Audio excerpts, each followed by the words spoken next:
Qələbə ilə bitən 44 günlük vətən müharibəsindən sonra həm fiziki, həm hüquqi şəxslər də daxil hər kəs işğaldan azad olunmuş ərazilərin bərpasına, yenidən qurulmasında iştirak etmək istəyir.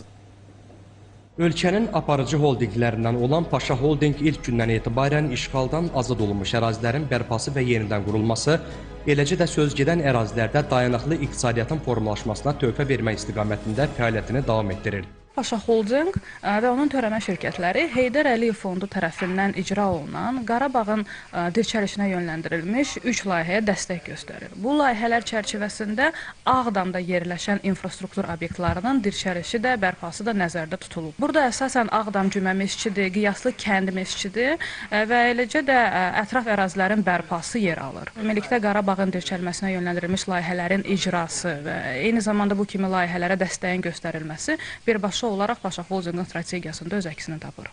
Ağdam Cümə məscidinin bərpası istiqamətində artıq bir sıra əhəmiyyətli işlər görülüb. Belə ki, ilkin inşaat zamanı tikintidə istifadə olunmuş materialların analizi aparılıb. Eyni zamanda bərpa materiallarının təchizatı və sahəyə çatdırılması işləri yerinə yetirilir. Qeyd edək ki, Ağdam rayonunda aparılan bərpa proseslərinin 2023-cü ilin iyun ayında tamamlanması planlaşdırılır.